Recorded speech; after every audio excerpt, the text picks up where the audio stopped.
자, 오늘 원자력 쪽 같이 한번 볼 텐데요.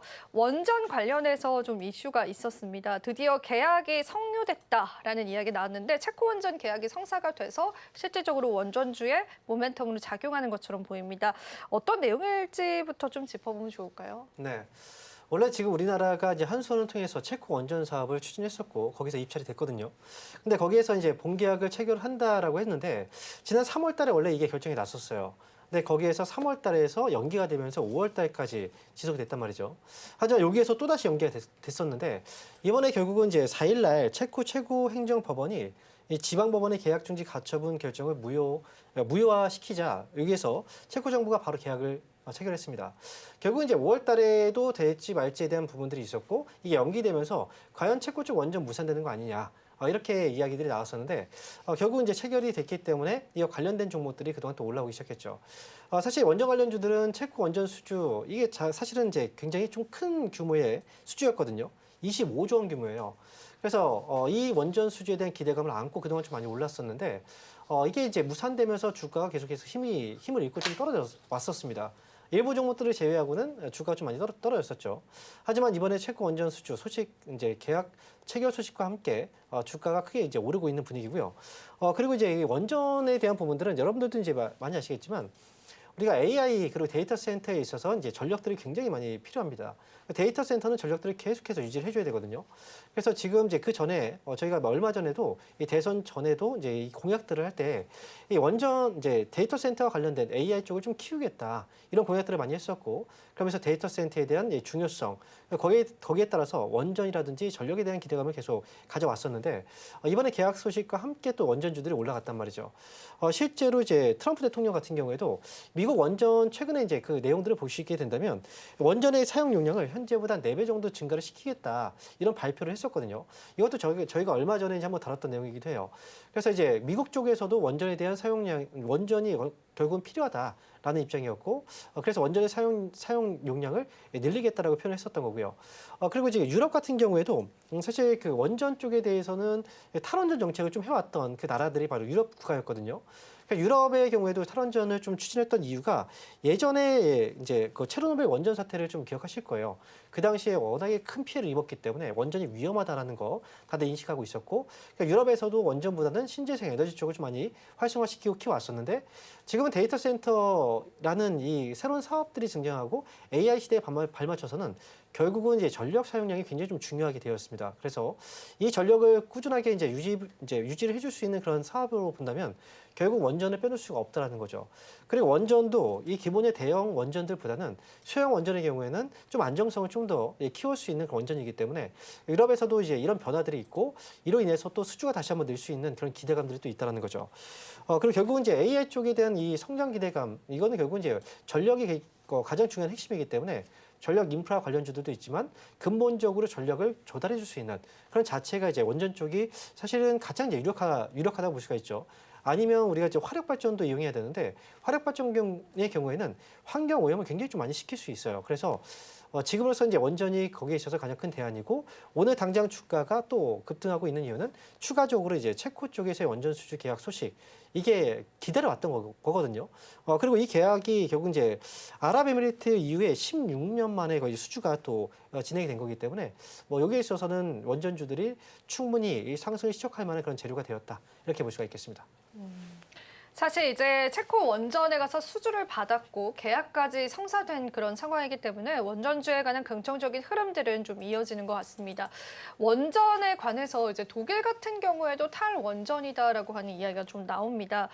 사실 이제 독일의 탈원전에 이제 전 세계가 좀 주목을 하고 있다. 이 원전 산업계에서 좀 주목을 하고 있다라고 이야기를 하고 있는데 탈원전이죠. 그러니까 다시 원전을 좀 사용할 것처럼 보이는데 이제 한국 기업들이 어쨌든 수주를 받아오는 그 경쟁력들이 좀 있을 것 같아요. 그래서 한국 원전 기업들이 이제 다른 기업들과 이제 비교를 해봤을 때 어떤 또 경쟁력들을 가져갈 수 있을지도 좀 짚어볼까요?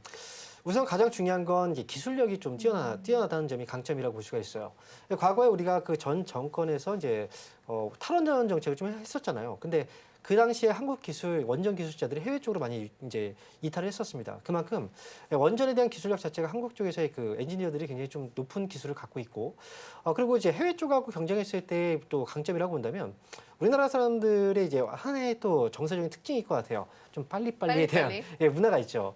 그런데 그렇다고 해서 덜렁덜렁거리면서 뭐 하진 않습니다. 그래서 좀 빠르지만 그 시간 기를 잘 맞춰가면서 그다음에 또 꼼꼼하게 원전을 또 이게 설비를 또 이제 하기 때문에 그래서 국내 같은 경우에 이제 국내 기술 원전 산업이 앞으로 또 해외 쪽하고의 경쟁에 있어서 좀 밀리지 않고 우위를 선점할 수 있는 부분은 바로 이제 이런 기술력을 바탕으로 해서 좀 더 빠르게 속도전 부분에서도 역시 또 뛰어난 그런 그 인프라를 갖고 있기 때문에 이 부분이 해외 원전 수주에 있어서는 당연히 굉장히 좀 중요한 강점이라고 또 볼 수가 있겠죠. 그리고 또 중국이라든지 뭐 러시아라든지 이런 기술들이 있는데 사실 우리가 이제 해외 같은 경우에는 아무래도 중국이라든지 지금 러시아 쪽에 대한 기술은 약간 좀 꺼리는 부분들이 있긴 해요. 그래서 그 대한 업체들을 찾았을 때 한국 쪽이 그래도 다른 나라들 대비했을 때는 충분히 강점을 갖고 있는 나라이기 때문에 앞으로 향후에 원전 수주가 있었을 때는 해외에서 한국에 대한 수주 가능성이 충분히 높다 이렇게 볼 수가 있겠죠. 앞으로 또 추가적인 시장의 수주 상황들을 좀 살펴보면 좋겠습니다. 물론 하루아침에 이런 수주 소식이 들려오진 않을 겁니다. 체코 쪽도 우리가 많은 시간을 또 보내기도 했잖아요. 그래도 이제 우리 K원전에 관한 경쟁력들 짚어주신 만큼요. 원전주들 긍정적으로 바라볼 수 있겠습니다. 사실은 저희가 이제 대통령 이제 선거 이후에 원전주들이 이제 리스크가 생긴 건 아닐까라는 이야기도 나눴었는데 최근에 주가 흐름을 보면은 그런 것 같진 않습니다. 오늘 시장에서는 한전 기술도 이제 18% 넘게 올라가고 한전 산업도 많이 올라가고요. 한신기계나 우진 같은 그런 기업들도 올라가는데요. 두산 에너빌리티도 오릅니다. 그래서 이제 전문가님 보실 때는 대형주 보는 게 좀 좋을지 아니면 중소형주 쪽 충분히 공략해 볼 만할지 어떻게 보실까요? 사실 원전 쪽은 이제 기술을 갖고 있는 회사들이 있고요. 이번에 체코 원전 같은 경우에는 정부에서 추진하는 원전 사업이었기 때문에 아무래도 한수원을 통해서 한전 산업이라든지 한전 기술 이쪽이 이제 가장 크게 주목을 받았고 큰 수혜가 예상됐다라고 볼 수가 있죠. 그런데 우리가 또 두산 에너빌리티 같은 경우에는 개별적인 어떤 또 강점을 기술력 갖고 있는 회사이기 때문에 사실 우리가 원전을 볼 때 대형 원전하고 이제 소형 원전이 있잖아요. 근데 지금 과거에는 대형 원전 쪽이 주를 이뤘다면 지금은 소형 원전 쪽이 좀 주를 이루고 있거든요.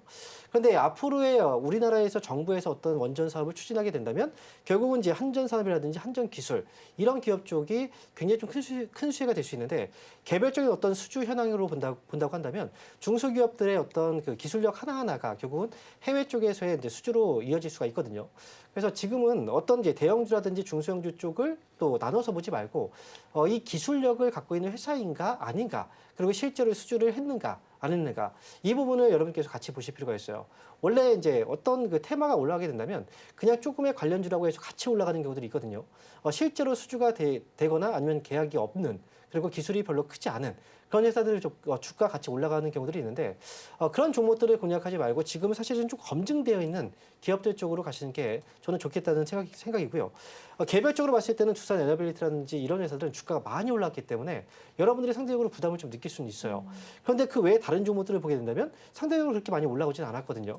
일례로 오늘 한전기술이 거의 20% 정도가 올라왔는데 그동안의 주가의 흐름을 봤을 때는 그동안 이제 그 과거의 고점에서 내려왔다가 좀 횡보하다가 이제 올라가고 있는 그런 분위기예요. 그래서 원전주들이 뭐 오늘 많이 올라갔다고 해서 여기서 이제 끝난다라는 이제 이런 인식들보다는 원전 관련주들에 대해서는 꾸준하게 관심이 필요하고요. 이거는 이제 그 편식이라는 건 저는 여기에선 사용할 필요가 없다고 생각해요. 원전 쪽이 커지게 된다면 결국은 이제 같이 그 안에 기술력 있는 종목들은 다 올라갈 수밖에 없다. 이렇게 말씀드릴 수 있겠습니다. 기술력을 그러니까 중점적으로 기업들을 봐야 하는 게 포인트가 될 것 같습니다. 그래서 저희가 오늘도 최선호 기업을 준비를 했기 때문에 여러분들이 또 그 흐름들을 체크해 보시면 좋겠고요.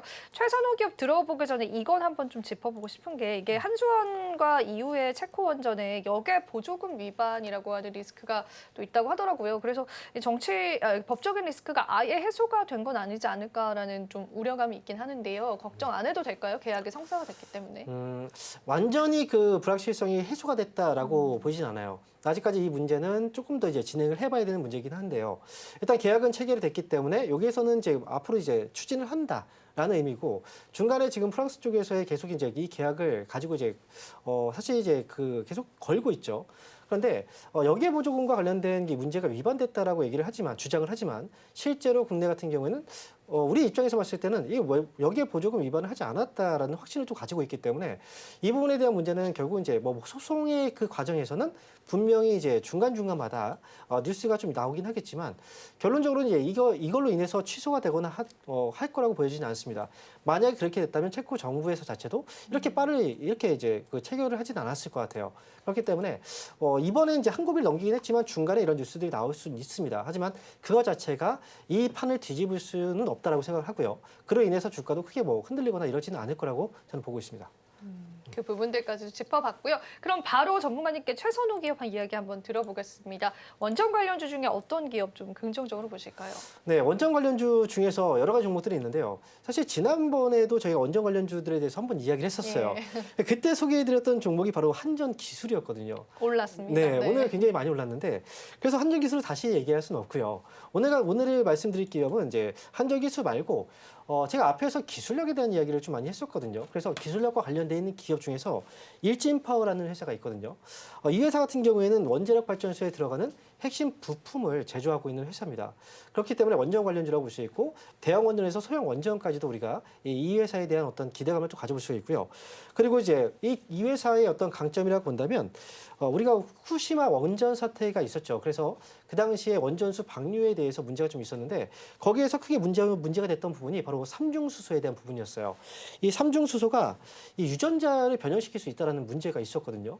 그런데 지금 그 일진파워라는 이 회사는 이 삼중수소를 다룰 수 있는 기술을 보유하고 있는 회사이기 때문에 거기에 있어서는 당연히 일진파워가 원전 쪽에서는 필요한 회사다라고 볼 수가 있겠고요. 그리고 이 회사 같은 경우에는 앞에서 대형 원전, 뭐 소형 원전 얘기했지만 우리가 소형 원전을 SMR이라고 얘기를 하죠. 근데 실제로 지난 3월 달에요. 한국원자력연구원으로부터 164억 원 규모의 SMR 계약을 수주한 바가 있습니다.